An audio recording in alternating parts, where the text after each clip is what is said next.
नमस्कार साथियों, मैं मनीष मेवाल आप सभी का आपके अपने चैनल में तहे दिल से स्वागत और अभिनंदन करता हूं। मैं उम्मीद करता हूं कि आप सभी शानदार, जबरदस्त और जिंदाबाद होंगे और आप सभी की जो कक्षा 12 की तैयारियां हैं वो बेहतर चल रही होंगी। और इन्हीं तैयारियों को बेहतर से बेहतरीन बनाने के लिए आज हम लोग पढ़ रहे हैं कक्षा 12 की राजनीति विज्ञान की स्वतंत्र भारत में राजनीति विज्ञान की किताब का अध्याय 6, जिसका नाम है लोकतांत्रिक व्यवस्था का संकट, जिसमें से सबसे ज्यादा संकट आपके ऊपर बनने की कोशिश हो सकती है, मतलब सबसे ज्यादा सवाल बनने के इसमें चांसेस होते हैं। और आज उसी चैप्टर का हम लोग पढ़ रहे हैं लेक्चर नंबर 4। आज हम लोग क्या पढ़ेंगे? अभी तक हम लोगों ने जो मेन सारी बातें हैं कवर कर ली। आपातकाल क्या होता है, आपातकाल क्यों लगा, उसके क्या कारण थे, और अब आज बात करेंगे आपातकाल के परिणाम। मतलब 25 जून 1975 को जब आपातकाल लगाया गया उसके क्या परिणाम हुए, मतलब उसके बाद हमें क्या क्या चीजें देखने को मिली, और फिर बात करेंगे आपातकाल के सबक। हमने क्या सीखा आपातकाल से, आपातकाल से हमें क्या सीखने को मिला। ये जो तीसरा राष्ट्रीय आपातकाल भारत में लगा था, जो कि अंदरूनी गड़बड़ियों के आधार पर लगाया गया था, इससे हमें क्या सीखने को मिला वो भी जानेंगे। चलिए शुरू करते हैं आज के लेक्चर को।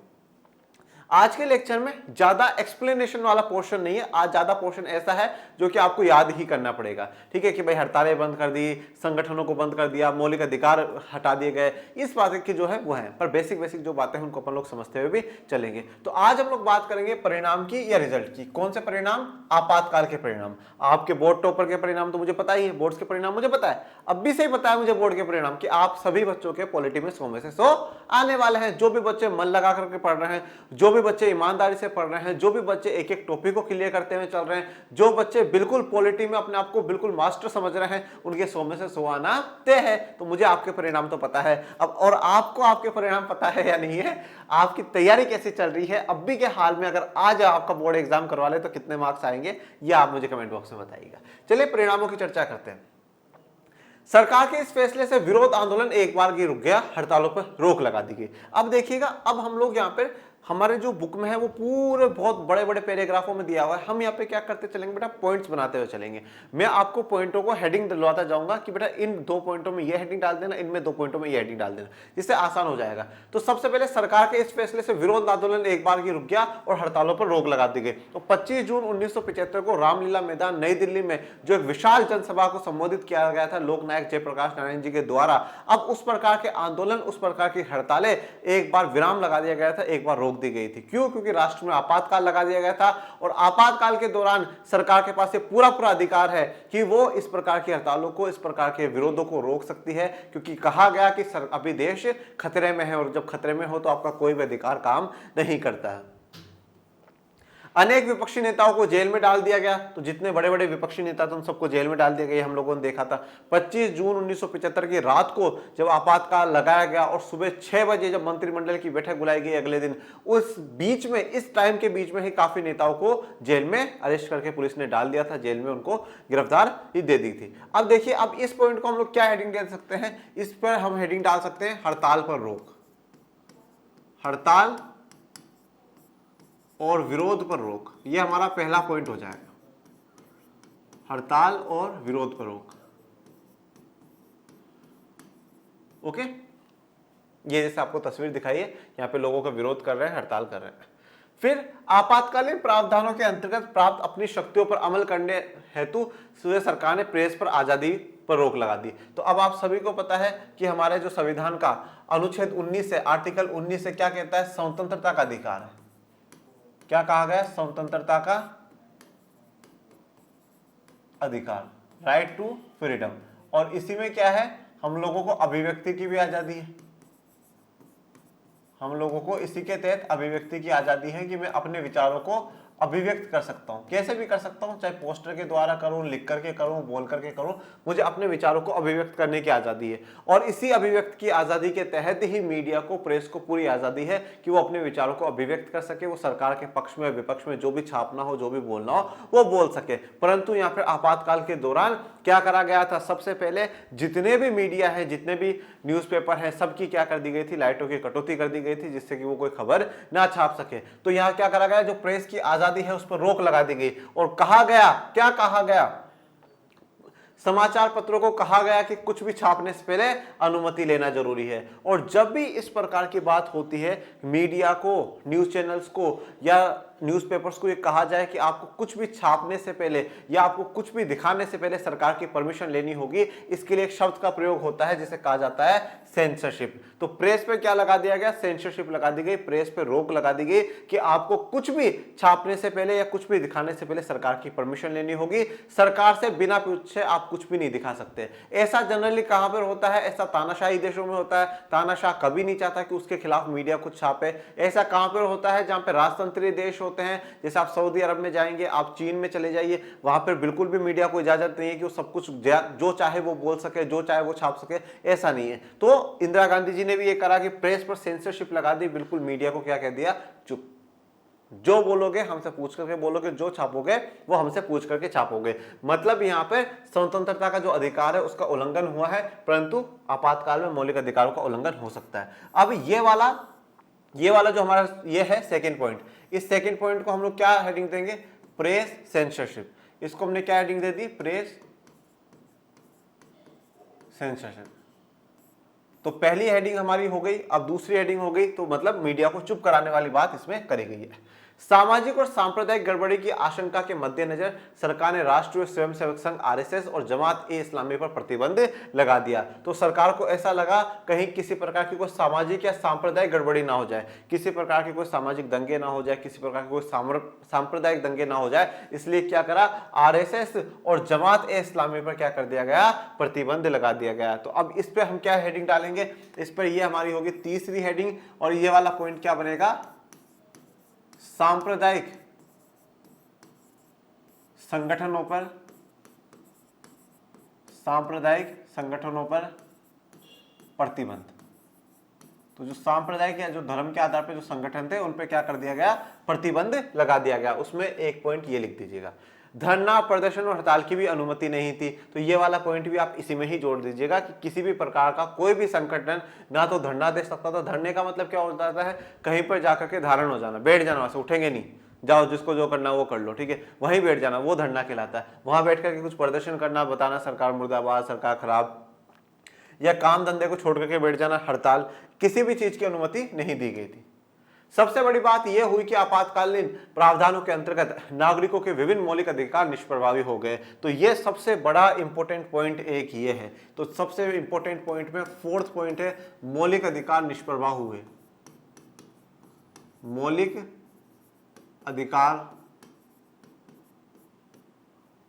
अधिकारों का निष्प्रभावी होना। मौलिक अधिकार क्या हो चुके हैं? निष्प्रभावी हो चुके हैं। ठीक है, जो मौलिक अधिकार है, जो फंडामेंटल राइट्स है, वो निष्प्रभावी हो चुके थे। मतलब मैं कह सकता हूं इनएक्टिव थे, अब भी वो काम नहीं कर रहे हैं। मौलिक अधिकार आपको काम नहीं करेंगे। पहले नॉर्मल सामान्य जो व्यवस्था होती है उसमें क्या होता है कि अगर हमारा कोई भी मौलिक अधिकार का उल्लंघन होता है तो मैं अनुच्छेद 226 के तहत डायरेक्ट हाई कोर्ट जा सकता हूं, और मैं अनुच्छेद 32 के तहत डायरेक्ट मैं सुप्रीम कोर्ट जा सकता हूं। परंतु आपातकाल के दौरान, इमरजेंसी के दौरान, मैं किसी भी मौलिक अधिकार के लिए सुप्रीम कोर्ट, हाई कोर्ट नहीं जा सकता। अगर मेरा कोई भी मौलिक अधिकार का उल्लंघन होता है तो मेरे पास ये व्यवस्था नहीं है कि मैं हाई कोर्ट या सुप्रीम कोर्ट जाऊं। मतलब सारे के सारे मौलिक अधिकार उस समय निष्प्रभावी हो जाते हैं। उन मौलिक अधिकारों की कोई भी वैल्यू नहीं रह जाती है। उनके पास अब यह अधिकार भी नहीं रहा कि मौलिक अधिकारों की बहाली के लिए अदालत का दरवाजा खटखटाए। अब लोगों के पास यह भी अवसर नहीं था, यह भी मौका नहीं था कि मौलिक अधिकारों की बहाली के लिए, मौलिक अधिकारों को लागू करवाने के लिए वो अदालतों का दरवाजा खटखटाए। मतलब अदालत जाए, हाई कोर्ट जाए, सुप्रीम कोर्ट जाए, ये उनके पास ऑप्शन नहीं था। क्यों? क्योंकि आपातकाल में आपके मौलिक अधिकार निष्प्रभावी होंगे। क्यों होंगे? क्योंकि एक व्यक्ति के अधिकारों से ज्यादा देश की सुरक्षा, देश की एकता, देश की अखंडता ज्यादा जरूरी है। और अगर आपातकाल लगा है, इसका मतलब क्या है? देश में भारी या युद्ध या अंदरूनी गड़बड़ियां है, अंदरूनी या भारी संकट देश में हो सकता है, जिससे निपटने के लिए सरकार ने आपातकाल की घोषणा करी है। और उस समय जो सरकार आदेश दे उसको मानना चाहिए, मौलिक अधिकारों की जिद नहीं करनी चाहिए। ऐसी बात संविधान निर्माताओं का सोचना था। सरकार ने निवारक नजरबंदी का बड़े पैमाने पर इस्तेमाल किया। अब आप सभी ने निवारक नजरबंदी पढ़ा है, ठीक है। निवारक नजरबंदी क्या होता है बेटा? ठीक है। निवारक नजरबंदी का मतलब ये होता है कि पुलिस किसी को अरेस्ट कर सकती है, परंतु इस आधार पर नहीं कि उसने कोई क्राइम करा है, बल्कि इस आधार पर कि ये कुछ क्राइम कर सकता है, ये कोई हड़ताल कर सकता है, ये कोई दंगा कर सकता है, ये किसी प्रकार के मतलब सिर्फ और सिर्फ शक के आधार पर कि हाँ भाई ये कुछ गलत कर सकता है, ये करा नहीं है, बस शक के आधार पर कि कर सकता है। और अगर करने के बाद कि हाँ भाई हमें शक है कि इसने ये काम करा होगा, तो वो बात तो एक अलग है। परंतु निवारक नजरबंदी ये जिसको क्या कहा जाता है, प्रिवेंटिव डिटेंशन कहा जाता है बेटा, प्रिवेंटिव डिटेंशन। अब ये आप सभी ने क्लास 11th में मौलिक अधिकारों में ये चीज मैंने आपको पढ़ाई है, ठीक है। प्रिवेंटिव डिटेंशन, निवारक नजरबंदी का इस्तेमाल सरकार ने इसमें करा है। ये क्लास 11th में हमने पढ़ी है। और कौन से मौलिक अधिकार में पढ़ी है? मौलिक अधिकार जो दूसरा मौलिक अधिकार है, स्वतंत्रता का अधिकार, उसी में ही हमने इसमें जिक्र करा था। इस प्रावधान के अंतर्गत लोगों को गिरफ्तार इसलिए नहीं किया जाता कि उन्होंने कोई अपराध किया है, बल्कि इसके विपरीत इस प्रावधान के अंतर्गत लोगों को इस आशंका से गिरफ्तार किया जाता है कि वे कोई अपराध कर सकते हैं। तो इस प्रावधान के तहत, निवारक नजरबंदी के तहत क्या है, इस प्रावधान के अंतर्गत लोगों को गिरफ्तार इसलिए नहीं किया जाता कि उन्होंने कोई अपराध करा है। उनको गिरफ्तार या पुलिस उनको अरेस्ट इसलिए नहीं कर रही कि उन्होंने भाई साहब कोई अपराध करा है, ठीक है, इसलिए गिरफ्तार किया जाता है कि वो कोई अपराध कर सकते हैं। एक आशंका है, ठीक है, एक शक है मन में कि हाँ साहब ये लोग क्या कर सकते हैं, कोई क्राइम कर सकते हैं, कोई अपराध कर सकता है, इसलिए इनको क्या है पहले ही उठा लिया जाए। तो जनरली निवारक नजरबंदी कब होती है? जब ऐसा लगता है कि नहीं भाई साहब कोई नेता आ रहा है, उसका कोई विरोध कर सकते हैं, तो उनको पहले ही जेल में रख लेते हैं कि साहब आप बैठ जाओ, फालतू का विरोध प्रदर्शन करोगे, झगड़े वगड़े हो जाएंगे और हो जाएंगे। या मान लीजिए कोई ऐसा लगे कि कोई सांप्रदायिक दंगा या कुछ मामला ऐसा हो सकता है जिसमें ये लोग पहले एक्टिव है, तो इनको पहले ही उठा के डाल देंगे, भाई तुम रहो आराम से शांतिपूर्ण तरीके से, जो भी कार्यक्रम है वो कार्यक्रम होने दो। और एक बाकी हम आपातकाल के दौरान देख ही रहे हैं, सरकार अपने विरोधियों को दबाने के लिए, सरकार अपने विरोधियों की आवाज को दबाने के लिए उनके खिलाफ निवारक नजरबंदी का इस्तेमाल करा रही है। उन लोगों को पहले ही पकड़ पकड़ के जेल में डलवा रही है। और पुलिस को कहा गया कि निवारक नजरबंदी का प्रयोग करिए। क्यों? क्योंकि उनको डर है कि ये कल को कोई विरोध करेंगे, कोई आंदोलन प्रदर्शन करेंगे, शक के आधार पर उनको अरेस्ट कर लिया गया। ये वाले जो पॉइंट है ये वैसे मौलिक अधिकार का निष्प्रभावी होने में ही है, क्योंकि मौलिक अधिकार का ही भाग निवारक नजरबंदी में हमने पढ़ा है अनुच्छेद 20 के तहत, आर्टिकल 20 के तहत। तो ये वैसे मौलिक अधिकार के निष्प्रभावी में आ जाएंगे। और अगर आप इसको अलग से पॉइंट बनाना चाहते हैं तो इसमें लिख लीजिएगा निवारक नजरबंदी का इस्तेमाल, ठीक है, ये पॉइंट आप डाल सकते हैं। सरकार ने आपातकाल के दौरान निवारक नजरबंदी अधिनियमों का प्रयोग करके बड़े पैमाने पर गिरफ्तारियां करी, ठीक है। बड़े पैमाने पर गिरफ्तारी करने का मतलब है बहुत सारे लोगों को सरकार ने क्या कर लिया, गिरफ्तार कर लिया निवारक नजरबंदी के तहत। मतलब बहुत सारे नेताओं को, बहुत सारे जो लोग हैं उन लोगों को इस आधार पर गिरफ्तार करा गया, अरेस्ट करा गया कि साहब आप कुछ बड़ा अपराध देश में कर सकते हैं। यहाँ पे अपराध का मतलब ये है कि भाई जैसे कि फॉर एग्जांपल आप सरकार के खिलाफ नारेबाजी कर सकते हैं, आप देश में अशांति फैला सकते हैं, क्योंकि आपातकाल लगाया इस आधार पर गया है कि देश में अंदरूनी गड़बड़ी है, देश में अशांति है, तो उस अशांति को आप बढ़ा सकते हैं कि जो शांति व्यवस्था बनी हुई है उस शांति व्यवस्था को अशांति में आप बदल सकते हैं। इसलिए आपको पहले ही शक के आधार पर आपको जेल में डाला जा रहा है। जिन राजनीतिक कार्यकर्ताओं को गिरफ्तार किया गया वे बंदी प्रत्यक्षीकरण याचिका का सहारा लेकर अपनी गिरफ्तारी को चुनौती भी नहीं दे सकते थे। अब बंदी प्रत्यक्षीकरण क्या है? आर्टिकल 32 के तहत, अनुच्छेद 32 के तहत, अनुच्छेद 32 के तहत ये क्या है? एक रिट है बेटा। क्या है? एक रिट है बेटा। इस रिट के तहत क्या होता है कि भाई कोर्ट में कोई भी उसका परिचित, जिसको जेल में रख रखा है, उसका कोई परिचित या कोई भी व्यक्ति या उसका वकील जाकर के कोर्ट में कह सकता है साहब इस व्यक्ति को प्रशासन आपके सामने पेश नहीं कर रहा है, तो इसका बंदी प्रत्यक्षीकरण, जिसको आपने बंदी बना रखा है उसको प्रत्यक्षीकरण करो, मतलब कोर्ट के सामने प्रत्यक्ष लेकर के आओ, ठीक है, सामने उसको खड़ा करो, ठीक है। तो बंदी प्रत्यक्षीकरण जो याचिका है उसका भी इस्तेमाल नहीं कर सकते थे। क्यों? क्योंकि भाई मौलिक अधिकार है आर्टिकल 32 और मौलिक अधिकार तो निष्प्रभावी हो ही रखे। तो जिन लोगों को भी निवारक नजरबंदी के तहत पुलिस ने पकड़ा था उनके पास बंदी प्रत्यक्षीकरण याचिका का भी अवसर नहीं था कि वो उस याचिका का इस्तेमाल कर सके।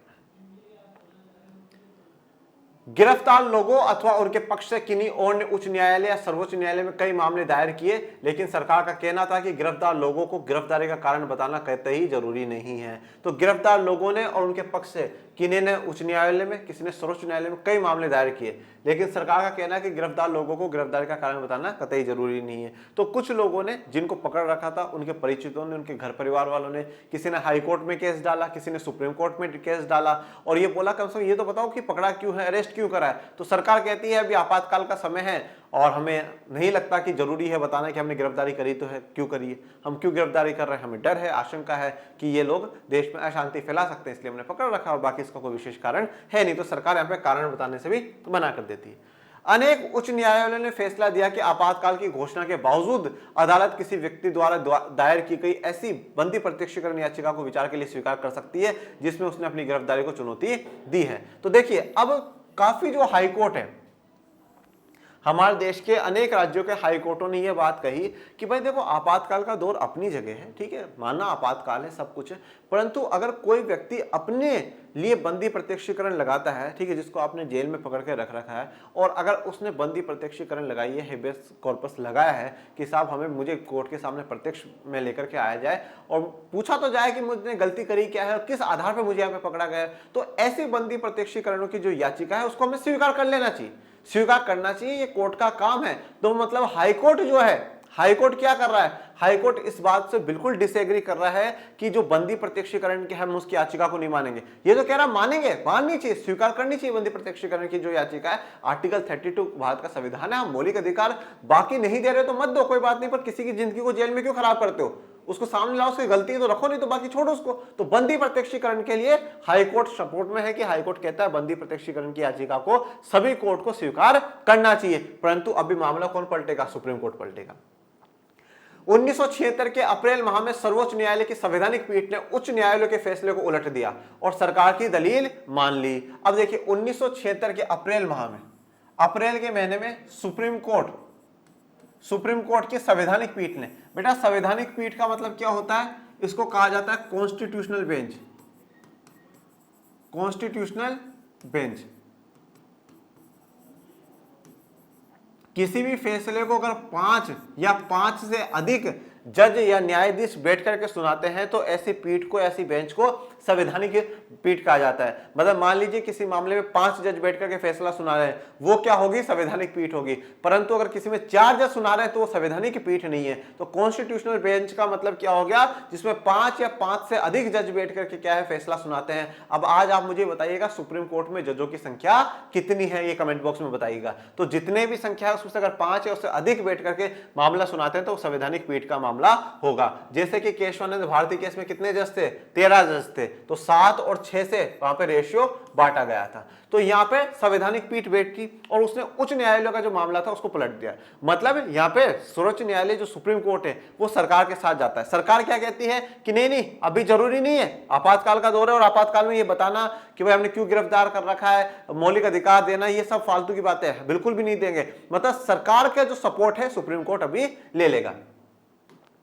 इसका आशय यह था कि सरकार आपातकाल के दौरान नागरिक से जीवन और आजादी का अधिकार वापस ले सकती है। तो इसका मतलब यह हुआ कि सरकार नागरिक से, ठीक है, सिटीजन से जीवन और उसकी आजादी का अधिकार वापस ले सकती है, ठीक है, क्योंकि भाई जेलों में रख करके तो उनकी आजादी को छीना जा रहा है, उनके जीवन को खराब किया जा रहा है, ठीक है। तो यहां पर तो सुप्रीम कोर्ट का यह फैसला कहता है कि भाई हम सरकार के साथ हैं, सरकार जो कर रही है ठीक है, भाई आपातकाल में कर सकती है सरकार। और इस अनुसार तो सुप्रीम कोर्ट के अनुसार यह बात हुई कि आप नागरिक के जीवन और आजादी का अधिकार ले सकते हैं, इस समय अधिकार देने की कोई आवश्यकता नहीं है। अब ये जो सुप्रीम कोर्ट का फैसला है, ये सुप्रीम कोर्ट का फैसला विवादित फैसलों में से एक माना जाता है। जब हाई कोर्ट ने ये कहा कि नहीं, बंदी प्रत्यक्षीकरण की याचिका को हमें स्वीकार करना चाहिए, परंतु सुप्रीम कोर्ट इस बात को ठुकरा देता है, सुप्रीम कोर्ट इस बात के फैसले को पलट देता है।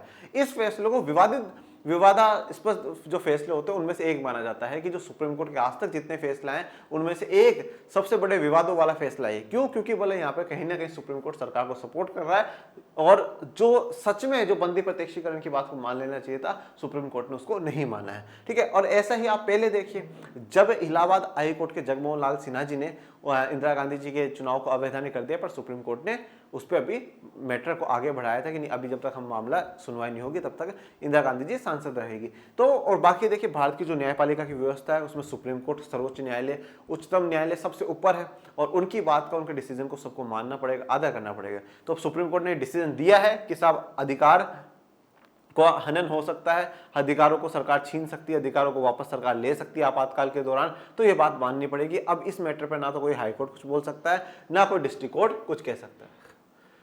सर्वोच्च न्यायालय के इस फैसले से नागरिकों के लिए अदालत के दरवाजे अब बिल्कुल ही बंद हो गए। तो सुप्रीम कोर्ट के इस फैसले से जो थोड़ी बहुत उम्मीद लोगों की थी कि साहब हम बंदी प्रत्यक्षीकरण लगा करके बाहर निकल जाएंगे, वो उम्मीद अब बिल्कुल क्या हो गई, खत्म हो गई और दरवाजे बंद हो गए कोर्ट के।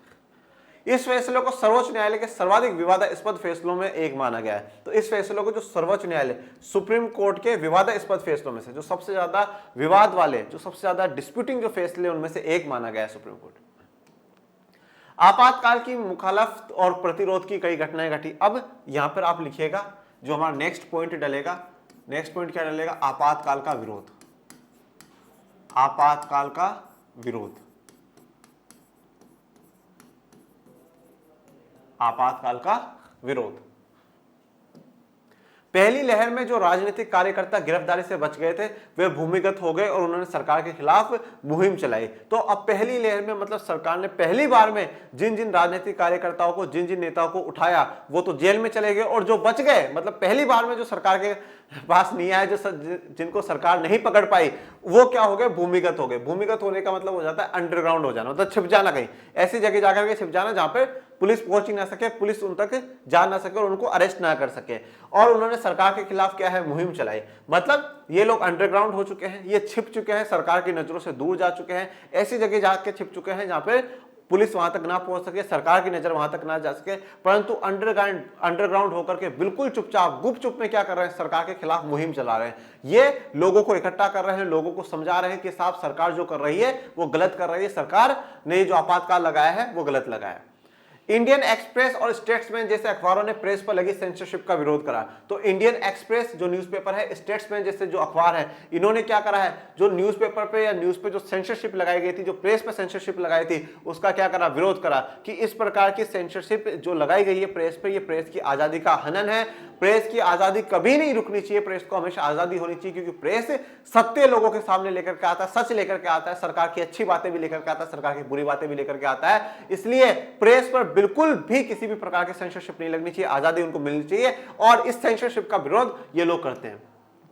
जिन समाचारों को छापने से रोका जाता था उनकी वजह से उनकी जगह ये अखबार खाली छोड़ देते थे। जिन समाचारों को छापने से रोका जाता था, अब देखिए क्या है कि भाई जिन समाचार को छापने से सरकार रोकती थी, भाई ये खबर नहीं छापनी है, तो उस जगह क्या कर देते थे, ये जगह खाली छोड़ देते थे। इसका मतलब क्या है कि अगर 4 जगह पेपर में जगह खाली, इसका मतलब सरकार ने 4 खबरें छापने से रोका है, इसका मतलब सरकार कुछ ना कुछ अपनी बात लोगों से छिपाना चाहती है। यह विरोध करने का एक तरीका था।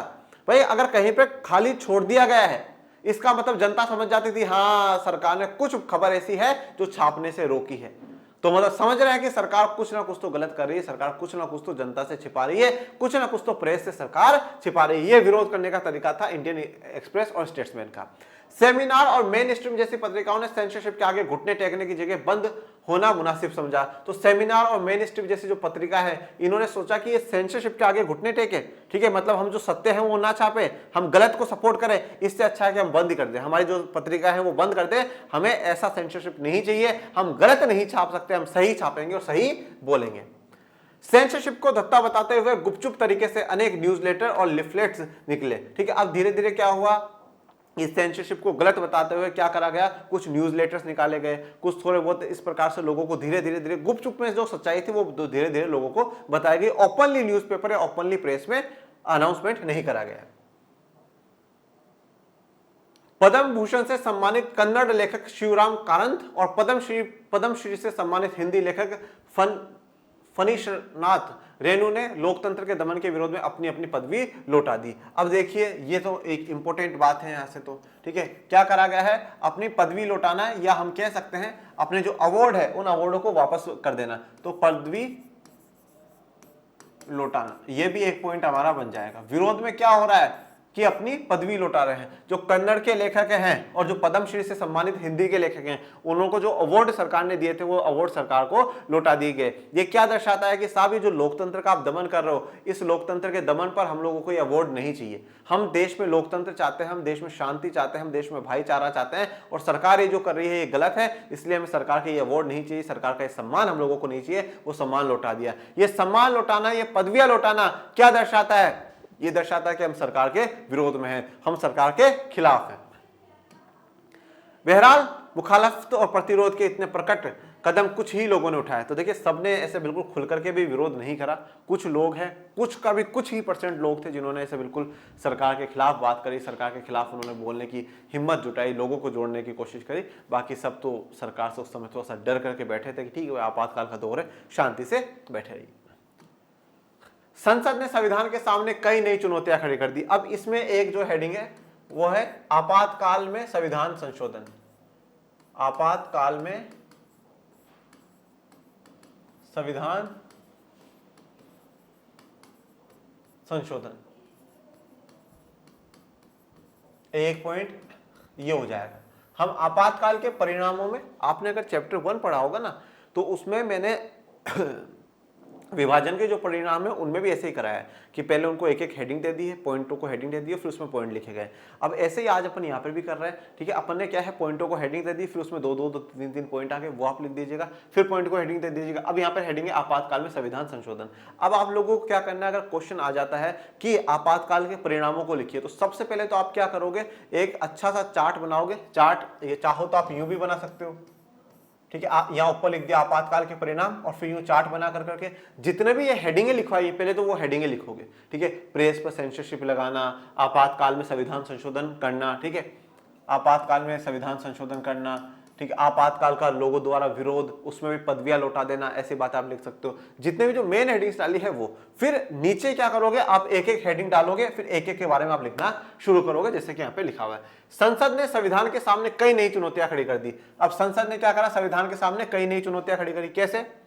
इंदिरा गांधी के मामले में इलाहाबाद उच्च न्यायालय के फैसले की पृष्ठभूमि में संविधान में संशोधन हुआ। अब याद करिए इलाहाबाद उच्च न्यायालय का वो फैसला जो कि 12 जून 1975 को आया था, जिसमें प्रधानमंत्री के निर्वाचन, प्रधानमंत्री इंदिरा गांधी जी के निर्वाचन पर सवाल उठाया गया था और ये कहा गया था कि इनके जो चुनाव है, इनका जो निर्वाचन हुआ है वो अवैधानिक है, वो इलीगल है, वो गलत है। तो इसी बात को लेकर के संविधान में क्या कर दिया गया, संशोधन कर दिया गया। और क्या संशोधन करा गया, इस संशोधन के द्वारा प्रावधान किया गया कि प्रधानमंत्री, राष्ट्रपति, उपराष्ट्रपति पद के निर्वाचन को अदालत में चुनौती नहीं दी जा सकती। तो इस संशोधन के द्वारा, ठीक है, अब यहां पर संशोधन करा गया और यह कहा गया कि प्रधानमंत्री का चुनाव का पद हो, राष्ट्रपति का हो और उपराष्ट्रपति का हो, इनके निर्वाचन को अदालत में चुनौती नहीं दे सकते, ठीक है। जो बन गया प्रधानमंत्री, राष्ट्रपति, उपराष्ट्रपति, उसके पद को, उसके निर्वाचन को आप किसी भी कोर्ट में, हाई कोर्ट में, सुप्रीम कोर्ट में ले जाकर के नहीं खड़ा कर सकते। परंतु आप एक चीज ये देखिए, चलिए राष्ट्रपति के तो चुनाव होते हैं, राष्ट्रपति के चुनाव होते हैं, उपराष्ट्रपति के भी चुनाव होते हैं, प्रधानमंत्री के कौन से चुनाव है सब? प्रधानमंत्री तो सांसद का चुनाव लड़ रहा है, लड़ा ना भाई। आज मोदी जी क्या है, मोदी जी सांसद ही तो है, बनारस से सांसद ही तो है। प्रधानमंत्री तो उनको जो बीजेपी पार्टी है, ये जो सांसदीय दल है, उन्होंने बनाया है।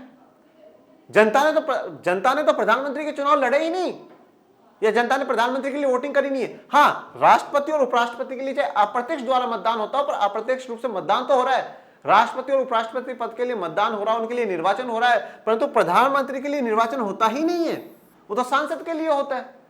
आज कोई भी जो प्रधानमंत्री होगा वो प्रधानमंत्री से पहले सांसद है, उसको सांसद बनना पड़ेगा, चाहे वो लोकसभा का बने चाहे वो राज्यसभा का बने। फिर प्रधानमंत्री तो उसको जो बनाएंगे, उसकी पार्टी बनाएगी, लोकसभा के जो संसदीय सांसद है वो लोग उनको प्रधानमंत्री बनाएंगे। परंतु यहाँ पर इंदिरा गांधी जी ने क्या कर दिया कि प्रधानमंत्री और राष्ट्रपति और उपराष्ट्रपति पद के निर्वाचन को अदालत में चुनौती नहीं दी जा सकती। परंतु मैं यहाँ पर यह कहता हूँ कि प्रधानमंत्री का चुनाव है ही नहीं।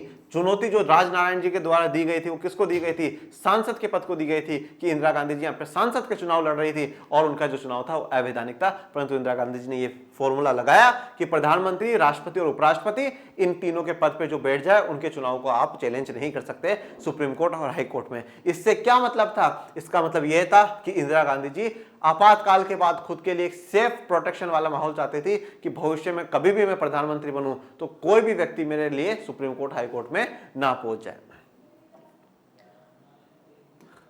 आपातकाल के दौरान ही संविधान का 42वां संविधान संशोधन पारित हुआ, जिसमें बहुत बड़ी बड़ी चीजें परिवर्तित हो गई, काफी कुछ बदल दिया गया और इसी को हम लोग क्या कहते हैं, मिनी कॉन्स्टिट्यूशन कहते हैं। क्या कहते हैं बेटा, मिनी कॉन्स्टिट्यूशन कहते हैं। मिनी संविधान जो है भारत का, वो इसको कहा गया है। इस पर एक बड़ी विस्तार से हम कभी चर्चा करेंगे।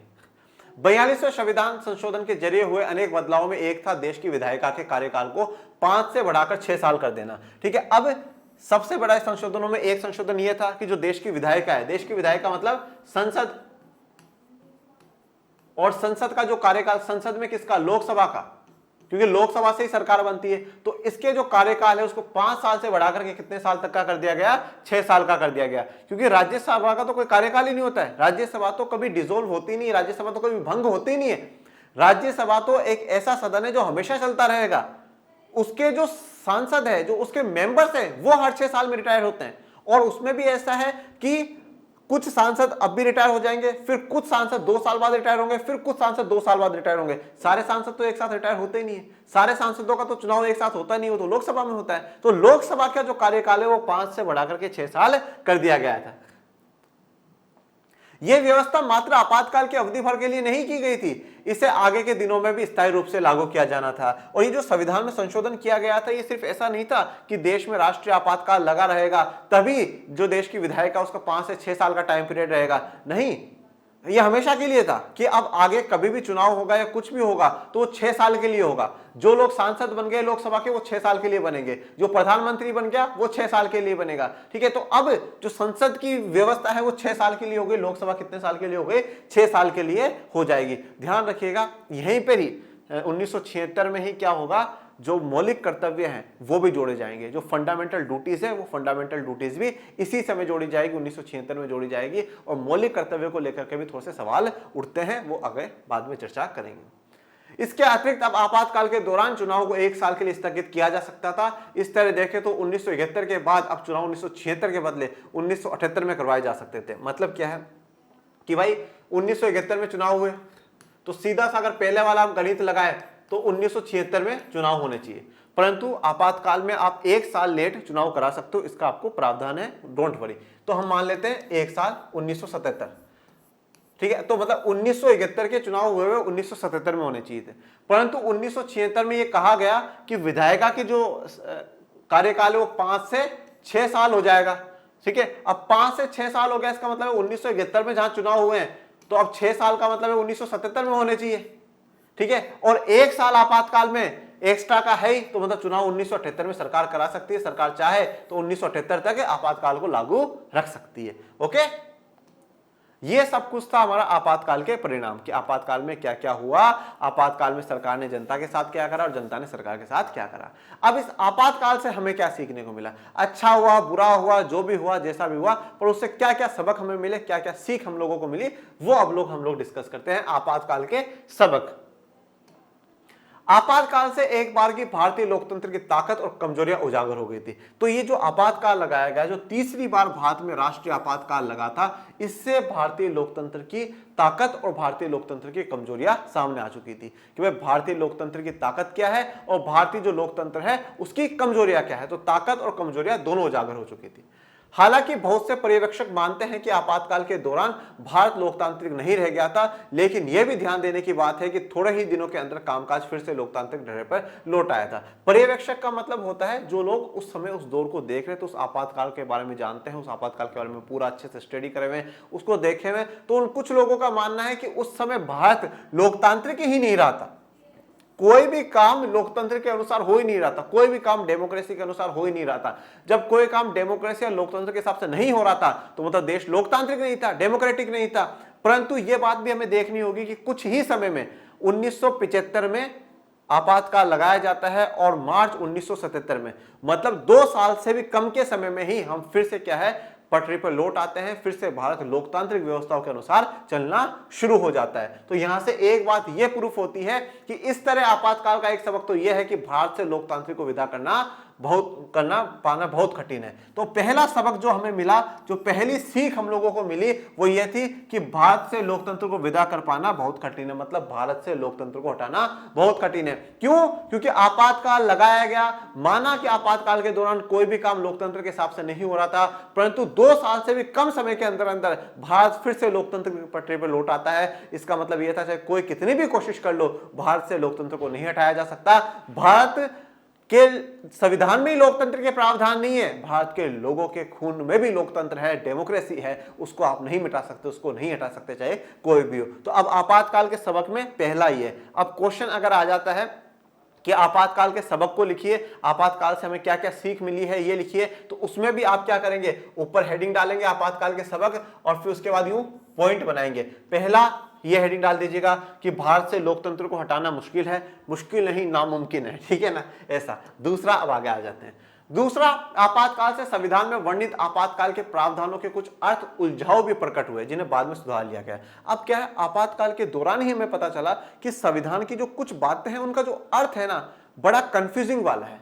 अब संविधान ने कहा था कि अंदरूनी गड़बड़ी के तौर पर आप आपातकाल लगा सकते हो, पर उस अंदरूनी गड़बड़ी या इंटरनल डिस्टर्बेंस को बताया नहीं गया, उस इंटरनल डिस्टर्बेंस को एक्सप्लेन भारत के संविधान द्वारा नहीं करा गया। तो जो उलझाव या जो कंफ्यूजन भारत के संविधान के कुछ प्रावधानों के था, वो अब लोग क्या कर दिया गया है, क्लियर कर दिया गया है। मतलब आपातकाल के दौरान पता चल गया कि भारत के संविधान का जो ये प्रावधान है, ये जो बात यहाँ पे लिखी हुई है ना, इसका अर्थ थोड़ा सा कंफ्यूजन वाला है, क्लियर नहीं है। तो अब क्या है, आपातकाल का क्लियर कर दिया जाएगा। तो यहाँ पे आप जो दूसरा आपातकाल का सबक है वो क्या है, भारत के संविधान के प्रावधान के अर्थ को सही बनाना, ठीक है, अर्थ को बिल्कुल उचित करना या उसमें सुधार कर देना।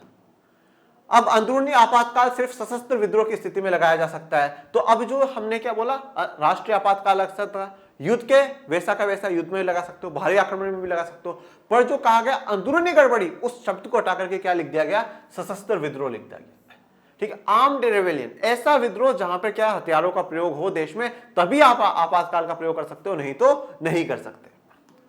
इसके अलावा क्या करा गया, इसके लिए यह भी जरूरी है कि आपातकाल की घोषणा की सलाह मंत्रिमंडल राष्ट्रपति को लिखित में दे। मतलब आपको लिख कर करके देनी पड़ेगी, ऐसा नहीं आपने फोन कर दिया सर लगा दो आपातकाल, कर दो घोषणा, नहीं, लिखित में दे मंत्रिमंडल, प्रधानमंत्री मंत्रिमंडल लिखित में दे कि साहब हम इस देश में, भारत में अभी आपातकाल लगवाना चाहते हैं और उसका कारण यह है, और क्योंकि यहाँ पे आर्म्ड रिबेलियन हमें देखने को मिल रहा है, वो आपको लिखित में राष्ट्रपति को दोगे तभी राष्ट्रपति उद्घोषणा कर सकता है, तभी राष्ट्रपति डिक्लेरेशन कर सकता है, नहीं तो नहीं करेगा। तो ये दो बड़े प्रावधान जो बदलाव हमें देखने को मिले 1978 में आपातकाल के बाद, जो कि मोरारजी देसाई की सरकार ने करे। तीसरा क्या है, आपातकाल से हर कोई नागरिक अधिकारों के प्रति ज्यादा सचेत हो गया। अब देखिए, 1.5 साल के अंदर अंदर लोगों को पता चल गया साहब हमारे अधिकारों की क्या कीमत है, ठीक है, हमारे अधिकारों की क्या कीमत है। 1.5 साल के अंदर पता चल गया कि भाई देश के संविधान की क्या कीमत है, और 1.5 साल के अंदर पता चल गया लोकतंत्र की क्या कीमत है। इसलिए कहता हूं कि दुनिया में कितनी ही अच्छी व्यवस्थाएं हो, राजतंत्र चाहे कितना ही अच्छा हो, तानाशाही कितनी ही अच्छी हो, चाहे खूब आर्थिक विकास हो रहा हो, सब कुछ हो रहा हो, परंतु मानवीय अधिकारों के लिए, मानव को एक अच्छा जीवन देने के लिए जो सबसे बेहतर व्यवस्था होती है वो लोकतंत्र होती है। इसलिए हमेशा कहता हूं कि हमें लोकतंत्र को बचाना चाहिए, और लोकतंत्र जिस दस्तावेज में है, मतलब संविधान, उस संविधान को हमें बचाना चाहिए, और जिस हम हमारी आवाज उठा सकते हैं, हम कह सकते हैं, हम बोल सकते हैं, हम सुन सकते हैं, उन अधिकारों को बचाना चाहिए। और फिर कहता हूं जो अधिकार जिस दस्तावेज में, मतलब संविधान में, उस संविधान को हमें बचाना चाहिए, ठीक है। तो अब लोग अधिकारों के प्रति ज्यादा सचेत हुए। तो तीसरा सबक क्या मिला कि अब अधिकारों के प्रति ज्यादा सचेत रहो, अब ज्यादा एक्टिव रहो। अब सरकार पे ध्यान रखो, सरकार सही करती है गलत करती है, कल को कहीं ऐसा ना हो वापस कोई ऐसी सरकार आ जाए और फिर हमारे अधिकारों को छीन ले, कल को फिर हम कोर्ट नहीं जा पाए तो ये तो मामला गड़बड़ हो जाएगा, ऐसा नहीं होना चाहिए। आपातकाल की समाप्ति के बाद अदालतों ने व्यक्ति के नागरिक अधिकारों की रक्षा में सक्रिय भूमिका निभाई। तो आपातकाल खत्म हो जाने के बाद, जैसे आपातकाल समाप्त हुआ, अदालतों ने व्यक्तियों के जो नागरिक अधिकार है उनकी रक्षा में एक्टिव रोल निभाया। मतलब अदालतें भी अब एक्टिव हो चुकी थी, अदालतें कुछ ज्यादा से ज्यादा ऐसे काम करने की कोशिश कर रही थी जिससे कि लोगों के जो अधिकार है वो अधिकार बने रहे, उन अधिकारों का हनन नहीं होना चाहिए। न्यायपालिका आपातकाल के वक्त नागरिक अधिकारों की कारगर तरीके से रक्षा नहीं कर पाई थी। तो ये बात तो हम लोगों ने देखा था कि आपातकाल के वक्त में जो न्यायपालिका है वो अधिकारों की सही प्रकार से रक्षा नहीं कर पाई थी, ठीक है ना, जितना अधिकारों की रक्षा होनी चाहिए थी उतनी नहीं हो पाई। इसे महसूस करके अब वह नागरिक अधिक की रक्षा में तत्पर हो गए, अधिकार की रक्षा में तत्पर हो गए। आपातकाल के बाद नागरिक अधिकारों के कई संगठन वजूद में आए, ठीक है ना, और जैसे ही आपातकाल खत्म होता है तो बहुत से ऐसे संगठन बन जाते हैं जो नागरिक अधिकारों पे ज्यादा फोकस करते हैं, मानवीय अधिकारों पे ज्यादा फोकस करते हैं, और हर हाल में मानव के अधिकारों के, मौलिक अधिकारों को, नागरिकों के अधिकारों को बचाने के काम करने के लिए तत्पर रहते हैं, एक्टिव रहते हैं। बहरहाल आपातकाल के संकटपूर्ण वर्षों ने कई ऐसे सवाल छोड़े हैं जिन पर पर्याप्त ध्यान नहीं दिया गया। तो अब आपातकाल के जो संकटपूर्ण वर्ष थे, जो बहुत ज्यादा डिफिकल्ट वाला जो टाइम पीरियड था वो 1.5-2 साल का, उस टाइम पीरियड ने हमारे पर कुछ सवाल छोड़े हैं, पर उन सवालों पर अभी तक कोई पर्याप्त ध्यान नहीं दिया गया है। तो आइए अपन देखते हैं क्या सवाल है। इस अध्याय में हम पढ़ चुके हैं कि लोकतांत्रिक सरकार के रोजमर्रा के कामकाज और विभिन्न दलों और समूहों के निरंतर जारी राजनीतिक विरोध के बीच तनाव की स्थिति बनती है। तो इस अध्याय में हम लोगों ने पढ़ा है कि लोकतांत्रिक सरकार के जो रोजमर्रा का काम होता है, ठीक है, और उनके जो विभिन्न दल और समूह है उनके बीच में लगातार क्या है, विरोध चलता रहता है, उससे तनाव उत्पन्न होता है। मतलब जो सत्ता में जो सरकार बैठी है, जो सत्ता में जो पार्टी बैठी है वो, और जो विपक्ष में जो पार्टियां है उनके बीच में क्या है, थोड़ा सा हमेशा से तनाव ही चलता रहता है। यह तनाव क्यों चलता है, इसका क्या कारण है, क्या यह दूर हो सकता है? ऐसे में दोनों के बीच एक सदा हुआ संतुलन क्या हो सकता है? क्या ऐसा नहीं हो सकता है कि भाई जो सत्ता में जो पार्टी बैठी हुई वो विपक्ष की भी सुने, और विपक्ष भी ऐसा हो, ऐसी पार्टियां हो विपक्ष में जो सत्ता में अगर सरकार बैठी है तो अच्छा काम करे तो उनको करने दे, उनको रोके नहीं, उनको बार बार में परेशान ना करे, ठीक है। परंतु अब बात यहां पर ऐसी आती है बच्चों कि अगर जो विपक्ष में जो पार्टियां बैठी हैं अगर वो सत्ता में बैठी हुई शासन की तारीफ करने लग जाएगी कि हाँ नहीं बहुत बढ़िया काम है जो सरकार ने करा, बड़ा ही अच्छा काम है, बहुत अच्छा काम है, तो फिर कल को लोग बोलेंगे भाई जब वो अच्छा कर रहे हैं तो हम तुम्हें क्यों जिता करके लाएंगे? हाँ, हम तुम्हें क्यों जिता करके लाएंगे भैया? आज जैसे मान लीजिए, आज मैं एक बात कहता हूं कि आज जैसे मैं कहीं पढ़ने जाता हूं, ठीक है, आज एक व्यक्ति पढ़ा रहा है, एक आया टीचर वो पढ़ा रहा, फिर उसी सब्जेक्ट का दूसरा टीचर आया उसने पढ़ाया, तो मैं उसी टीचर से पूछ रहा हूं सर ये कैसा पढ़ा रहा है? अच्छा पढ़ा रहा है, तो वो सही बात है उसकी कमी निकालेगा, नहीं इसने गलत पढ़ाई, गलत पढ़ा, क्यों? क्योंकि उसकी नौकरी छीन जाएगी, उसकी नौकरी चली जाएगी। तो इसी प्रकार से अगर विपक्ष वाले सत्ता की तारीफ करने लगे, सत्ता में जो सरकार बैठी है उस पार्टी की तारीफ करने लगे, तो लोग फिर विपक्ष की पार्टी को तो कभी सरकार में आने का मौका ही नहीं देंगे, अवसर ही नहीं देंगे। बोले तुम भी तारीफ करो तो अच्छी बात है। मैं आप लोगों को एक थोड़ी सी कहानी बताता हूँ। हम लोग जब क्लास 7th में थे तो क्या मॉनिटर के चुनाव हुए थे, ठीक है। तो जो मॉनिटर के जब चुनाव हुए, उन मॉनिटर के चुनाव में उस समय ये नहीं पता था कि भाई वोट का क्या है क्या नहीं है, तो हम 2-3 कैंडिडेट खड़े हुए। अब उसमें से क्या हुआ, एक कैंडिडेट ने उसने मुझे वोट दिया और मैंने उसको वोट दिया और ये बात हमारी क्लास टीचर को पता थी क्योंकि उसी के सामने लिख करके आ रहे थे भाई इस फलाना फलाना डिमके को वोट हम दे रहे हैं। तो बाद में उन्होंने बताया कि बोले यार तू इसको वोट दे रहा है, ये तुझे वोट दे रहा है, ऐसा क्यों? तो भाई मैंने बोला सर मुझे लगता है मैम, ये लगता है कि ये ठीक व्यक्ति है चुनाव जीतने के काबिल। वो कहता है कि नहीं सर मुझे ये लगता है, मैम लगता है ये ठीक व्यक्ति। तो वो मैम बोले भाई जब तुझे ये लगता है कि ये ठीक है तो तू क्यों खड़ा हुआ है, इसी को वोट दे देता, तू हट कंपटीशन से बाहर हो। और जब तुझे लगता है कि ये ठीक है तो तू बाहर हट। तुम दोनों ही जब एक दूसरे को वोट दे रहे हो तो फिर तुम्हारा मतलब क्या खड़ा होना का? जब तुम खुद की नजर में काबिल नहीं हो कि भाई हम अच्छे से क्लास को संभाल पाएंगे तो फिर तुम खुद को ही वोट नहीं देते, दूसरे क्यों ऐसे वोट देंगे बेटा? उस दिन फिर वो बात समझ में। वैसा ही सीन आज है कि अगर कोई विपक्ष वाला सत्ता में बैठी सरकार की तारीफ कर देगा तो जनता बोलेगी भाई फिर तुम्हारी जरूरत क्या है, वो अच्छे काम कर रहे हैं तो करने दो उनको। तो पर फिर भी थोड़ा वो संतुलन बनना चाहिए। क्या नागरिकों को विरोध की कार्रवाई में शामिल होने की पूरी आजादी होनी चाहिए अथवा उन्हें इसका कोई अधिकार ही नहीं होना चाहिए? ऐसे विरोध की सीमा क्या मानी जाए? और दूसरा क्वेश्चन ये था कि क्या नागरिकों को विरोध की कार्रवाई में शामिल होना चाहिए? क्या नागरिक विरोध कर सकते हैं? कर सकते हैं, और कर सकते हैं तो किस लेवल तक कर सकते हैं? उनके पास क्या क्या अधिकार है? और क्या इस विरोध की कोई सीमा होगी, कोई लिमिट होगी या नहीं होगी? ये सब सवाल हमारे सामने आज भी है। दूसरा, आपातकाल का वास्तविक क्रियान्वयन पुलिस और प्रशासन से के जरिए हुआ। ये संस्थाएं स्वतंत्र होकर काम नहीं कर पाई। तो सच में जो आपातकाल को लागू करने वाला काम था, जो आपातकाल दिखा ग्राउंड लेवल पे, वो किसके द्वारा हुआ? पुलिस और प्रशासन के जरिए हुआ।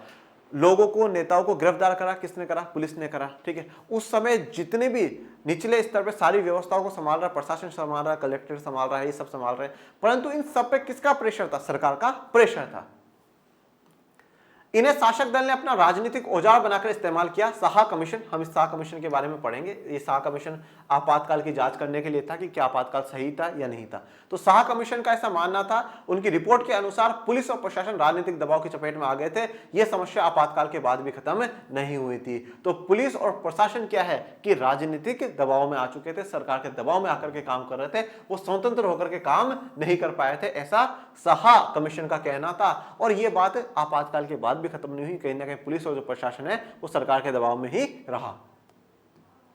ओके, तो इसी के साथ आज का जो लेक्चर है वो कंप्लीट हो गया। परंतु आप किसी के दबाव में नहीं है, आप बिल्कुल बिंदास होकर के, फ्री होकर के पढ़िए और ज़्यादा से ज़्यादा अपने इस परिवार को बढ़ाइए, इस चैनल को आगे से आगे बढ़ाइए, लाइक शेयर सब्सक्राइब करिए और पढ़ते रहिए, आगे बढ़ते रहिए। मिलेंगे नेक्स्ट लेक्चर में, तब तक के लिए थैंक यू सो मच। जय हिंद, जय भारत।